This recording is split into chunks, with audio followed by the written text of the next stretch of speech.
are 23 huge balance changes, including lots of buffs, nerfs, and even some changes to game modes that you need to know. So let's do it. Really quick, the new Pirate Jean skin is going to be 80 gems. The new Sleepy, oh, that's the wrong brawler. Sleepy Sandy skin is going to be 30 gems. And the new Red Wizard Barley is going to be 2,500 star points. So, a little expensive, but basically the same price as the blue linebacker bull. Oh, and none of them have like any new attack animations or anything. All right, let's go over the balance changes because there are a ton of them.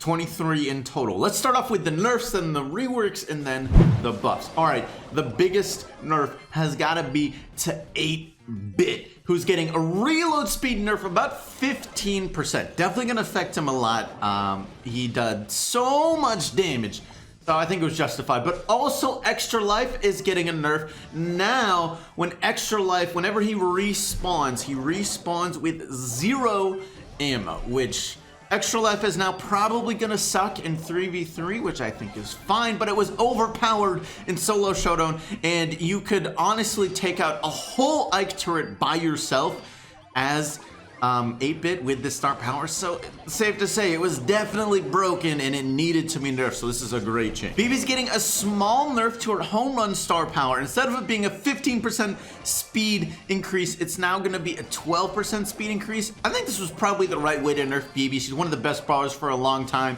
and movement speed was definitely a big reason why she could just be so good, because you could never really deal with her. She just kept running away too easily, so this is good. El Primo is also getting a bit of a speed decrease to his star power. To Meteor Rush, whenever he uses Meteor Rush, when he supers and lands, instead of a 32% speed increase, it's now gonna be 28%.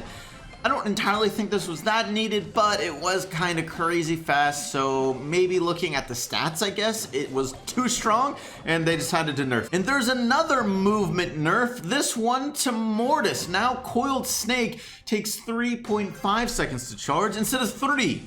I don't really think it needed another nerf. It was definitely still a strong star power. Now, I'm not quite sure, it's still probably pretty good, especially in like Solo Showdown, probably won't impact it that much. But definitely a sad day for Mortis. Although on the other side of the coin, Mortis has got to be happy about another nerf to Band-Aid Shelly. Now Band-Aid will recharge 1,800 of Shelly's health instead of 2,000. So 10% nerf, not too big. I kind of thought this was a little weird again. Like that was a huge nerf before, from the 4,000 or 5,000 full health to 2,000. Another 200 health, not that big of a deal comparatively. But again, Band-Aid Shelly, another nerf. But probably the most needed nerf in the game goes to Piper Snappy Sniping, going from a 0.4 shot charge of her ammo every time she hit a shot to 0.3. Totally needed. This is what I originally wanted to have happen. This is what I wanted to have happen regardless after the last nerf, and here we finally got it. Piper really gets probably the amount she should be getting from Snappy Sniping. It'll still be a good star power, she'll still be a good brawler, but she probably won't be so overpowered and usable pretty much every single place because of how broken the star power was. The last nerf goes to Tick, his automatic reload star power. Instead of decreasing his reload speed by 15%, it's now going to be 13%. I did ask for a nerf to Tick, and that was a really good star power. I was definitely using that one over his other one every single time. So I guess this is another way of doing it. I was kind of hoping, you know, they would make his shot pattern a fixed pattern every single time.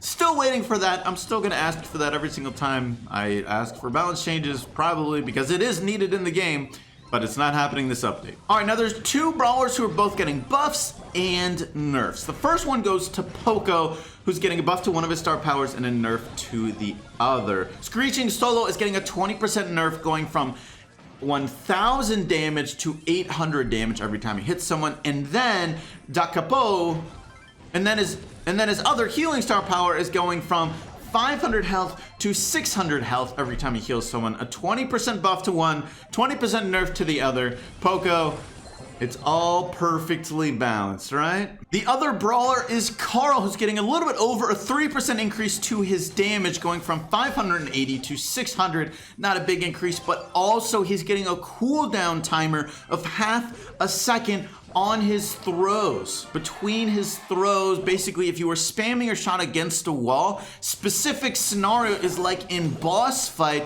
And that was basically the tactic you would use to destroy the boss in under 2 minutes. You'd get him up next to a wall, have a Pam turret keep you alive, and your turrets, or your teammates tank for the boss, and you would just spam shots against the wall on the boss as fast as possible.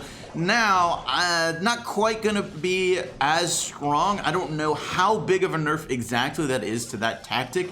I'm sure there's some other specific scenarios where that would also apply, like, you know, farming a box in solo showdown, but you're not going to take that much longer to farm a box, so it's probably not that big of a nerf to Carl in general. Now we got a decent amount of buffs and then some changes to some game modes as well, so you don't want to miss that. First buff goes to Barley Medical Use, 33% increase to his healing star power from 300 to 400 health per throw. This is already a really good star power. It's gonna be amazing, but to be fair, both of his star powers were good.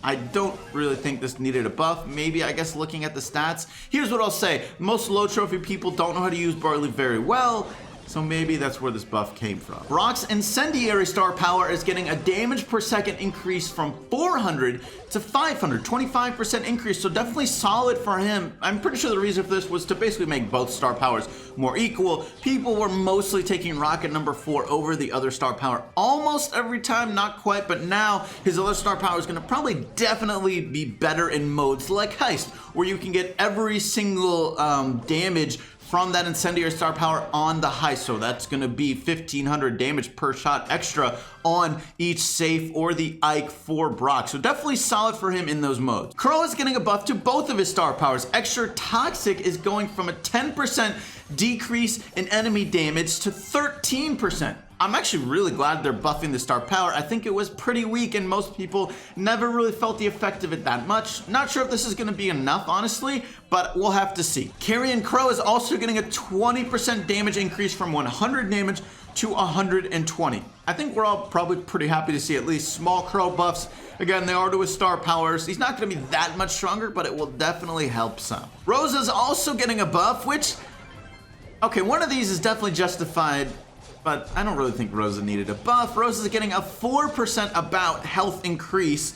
And then Rosa's other star power, Thorny Gloves, which admittedly was horrible, is getting a buff. So that I'm totally fine with, going from 200 damage to 220, 10% increase. Not that much of a buff. It's still really bad star power. It probably doesn't need to exist. I don't see that many scenarios where it's that useful. I'd almost always rather have healing, which is so useful, but the damage is not that much. Pam is getting a buff as well to her main attack, about an 8% increase to the damage she does, from 240 to 260 per hit. So definitely a solid buff for Pam. I do kind of think she needed one. She wasn't a horrible brawler at all, but she was sort of falling off. She was no longer that good of a brawler, that great of a brawler. Now she'll definitely be a pretty solid brawler again. 8% damage buff is definitely a solid buff. Nita's getting a small buff to Hyper Bear. Instead of a 50% increase to the attack speed of her bear, it's now 60%. So again, this is basically just making that star power